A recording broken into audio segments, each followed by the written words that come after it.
네, 하루간 경제 뉴스를 종합하는 시간 경제온입니다. 시중은행 예금 금리가 낮아지면서 조금이라도 높은 금리를 제공하는 상호금융권으로 자금이 몰리고 있습니다. 이 관련 내용 홍 기자의 뉴스 포인트에서 확인해 보겠습니다. 지금 자리에 홍경표 기자 나와 있습니다. 안녕하십니까? 안녕하세요.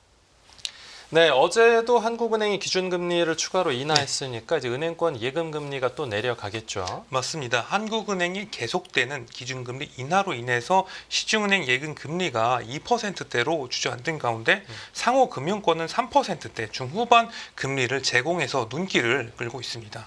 네. 예를 들어서 지금 새마을금고 보령시 금고 같은 경우는 1년 만기 정기 예금 금리로 4%를 제공하고 있어요. 네. 연 4% 같은 경우는 새마을금고를 제외하고는 다른 금융권에서는 찾아보기 힘든 금리라고 할 수가 있겠습니다. 네. 이 밖에도 새마을금고에서는 3.5라던가 3.7% 수준의 금리를 어렵지 않게 찾아볼 수 있습니다. 새마을금고와 고객군이 비슷한 신협의 상당수 조합 같은 경우도 3.5에서 3.6%대 예금 금리를 유지하고 있습니다. 네. 일반적으로 상호금융권 예금 금리가 안정적인 시중은행 대비해서 더 높은 건 사실이지만 최대 1%포인트 이상의 어떤 금리 격차 같은 경우는 평소보다 더 많이 벌어진 수준이라는 게 업계 이야기고요. 네네. 이에 신협중앙회는 조만간 회원 조합들에게 금리 하향 지도를 할 준비를 하고 있습니다. 신협 같은 경우는 타 업권 대비 예금 금리가 상대적으로 높다는 인식이 있다면서 현 금리가 유지될 경우 수익에도 영향을 미칠 수 있어 금리 하향 지도 문서를 곧 내려보낼 예정이라고 밝히기도 했습니다. 네, 금리 인상기에는 막 10%대 특판 상품도 나오고 했었는데 이제는 그렇죠. 3%만 줘도 많이 주는 거네요. 네, 그렇습니다. 네, 그럼 지금 상호금융권에 쌓인 예금액은 어느 정도나 되죠? 시중은행과 인터넷은행까지 연 2%대 예금 금리로 내려앉은 가운데 상대적으로 고금리 예금 금리를 유지 중인 상호금융에는 시중 자금이 계속적으로 유입이 되고 있습니다. 네네. 새마을금고, 신협, 농협, 수협 등 상호금융 수신 잔액은 작년 12월 기준으로 해서 905조 원 가량으로 집계가 됐습니다. 네. 이는 1년 전과 비교해서 무려 31조 원 가량 늘어난 수치라고 할 수가 있겠는데요. 작년 새마을금고를 중심으로 상호금융권의 부동산 프로젝트 파이낸싱 (PF) 부실과 연체할 우려가 부각됐음에도 상당한 자금이 유입된 것이라고 볼 수가 있겠습니다. 네. 이 고금리 매력에 더해서 상호금융권 비과세 혜택까지 더해지면서 예금자들에게 인기를 끈 것으로 분석이 되고 있고요. 네, 또 같이 이금융권으로 분류돼서 좀 고금리 상품들을 많이 주는 곳이 저축은행인데 이 저축은행 상황은 어떻습니까? 네, 상호금융권과 이 고금리 경쟁을 벌이던 저축은행 같은 경우는 수신 잔액이 지속적으로 줄고 있습니다. 네. 저축은행의 수신 잔액을 보면은 작년 12월 말 기준으로 해서 102조 원 수준인데요. 저축은행 수신 잔액은 고금리 상품이 인기를 끌었던 2022년 말 120조 원을 돌파했다가 최근에는 100조 원 안팎까지 쪼그라들어서 상호금융권과 대조되는 모습이라고 할 수가 있겠습니다. 네. 국내 79개 저축은행의 1년 만기 정기 예금 평균 금리는 연 3.07%로 연 3%대를 가까스로 지키고 있는 수준이라고 할 수 있겠습니다. 네. 거기다 6개월 만기 평균 금리는 지난달 중순부터 연 2%대로 내려온 상태여가지고 이것이 예금에 영향을 미치는 것으로 분석이 되고 있고요. 네, 알겠습니다. 네, 이어서 이 산업계 소식도 살펴보죠. 지금 현대로템이 해외에서 수주를 따내는데 성공했다고요? 맞습니다. 현대 로템이 모로코로부터 역대 최대 규모 전동차 사업 수주에 성공했습니다. 네. 현대 로템은 모로코 철도청과 2조 2천억 원 규모의 2층 전동차 공급 계약을 체결했는데요. 전동차 공급 외 차량의 유지 보수 같은 경우는 모로코 철도청과 별도 협상을 거쳐서 현대 로템과 코레일이 공동으로 수행할 예정이라고 볼 수가 있겠습니다. 네. 이번에 수주한 모로코 2층 전동차 같은 경우는 160km/h급으로 현지 최대 도시인 카사블랑카를 중심으로 주요 지역들을 이제 연결하게 됩니다. 현대로템은 이번 사업 수주로 모로코 시장에 처음으로 진출을 했고 철도 단일 프로젝트 기준으로 최대 기록을 세우기도 했습니다. 네. 기존 대규모 수주는 현재 납품 중인 호주 전동차 1조 4천억 원 규모였는데요. 현대 로템이 공급한 전동차는 2030년 월드컵 개최를 앞둔 모로코 현지 대중교통 강화에 일조할 방침이고요. 네, 그런데 이번 수주 배경에 특별한 비결이 있었다고요?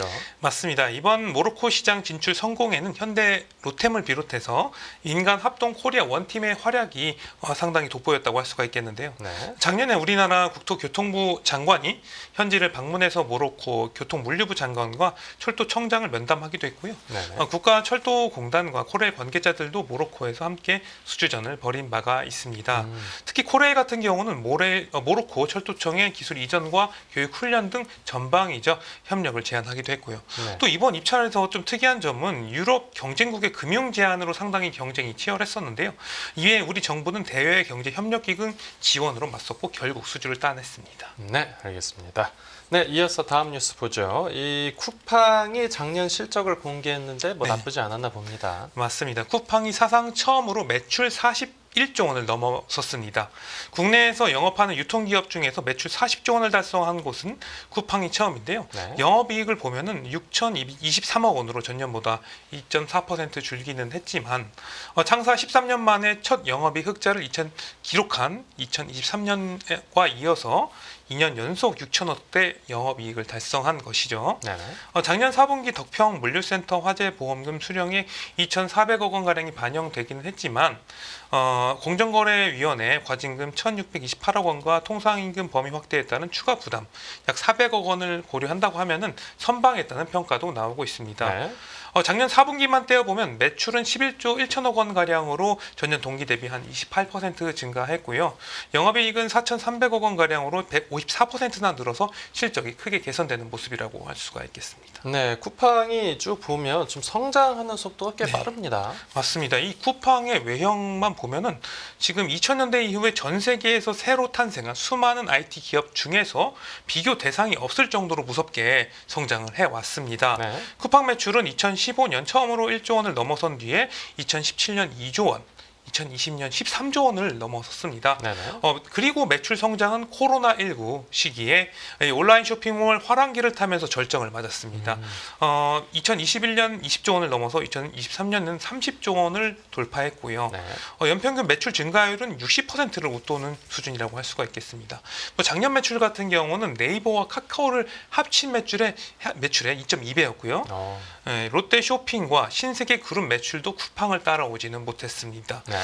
전자상거래에서도 작년 거래액이 55조 원으로 네이버와 G마켓을 합산한 수치보다 더 많았고요.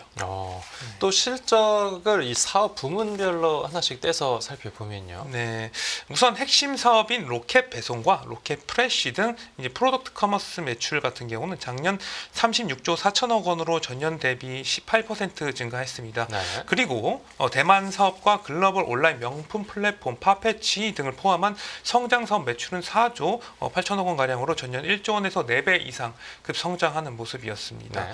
파페치 같은 경우는 작년 초에 쿠팡에 인수되기 전까지만 하더라도 매년 수억 달러 영업 손실을 냈는데요.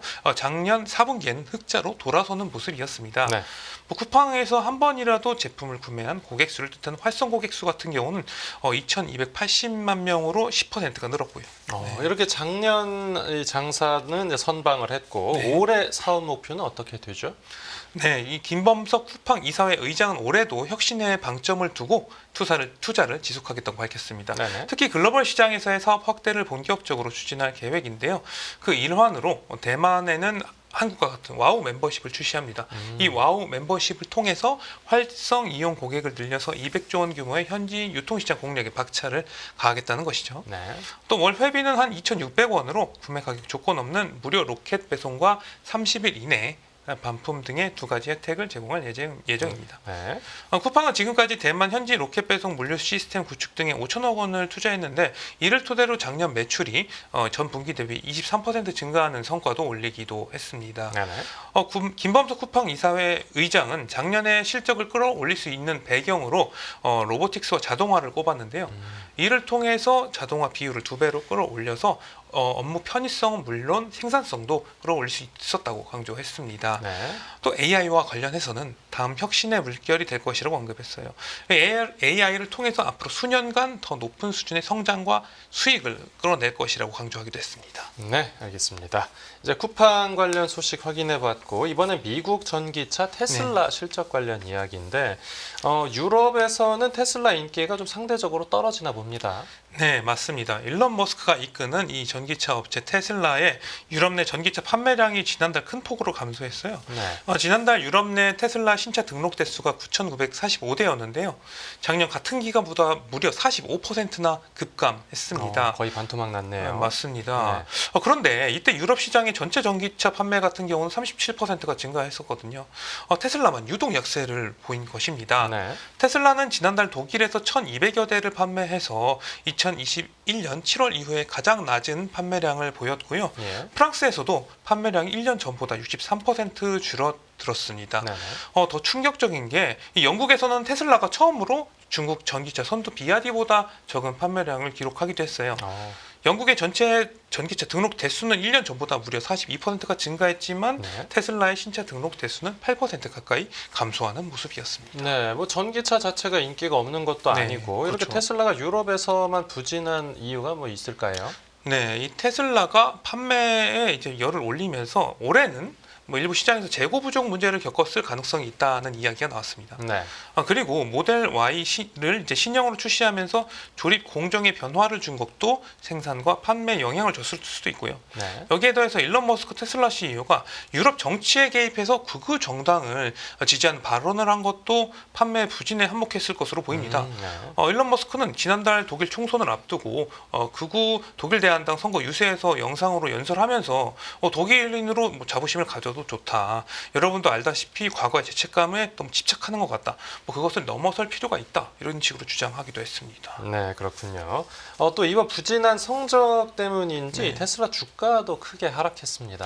맞습니다. 간밤에 미국의 소비자 신뢰 지수가 예상보다 악화한 지표가 나오면서 뉴욕 증시에서 뭐 기술주 중심의 나스닥 지수가 1% 넘게 하락한 가운데 테슬라가 이 나스닥 지수보다 더 많이 하락을 했는데 무려 하루에 8.9% 급락하는 모습을 보였습니다. 네. 테슬라 같은 경우는 시가총액 1조 달러 선이 붕괴됐는데 이게 1조 달러 선에 붕괴된 것은 작년 11월 이후 처음이라고 볼 수가 있겠습니다. 네, 알겠습니다.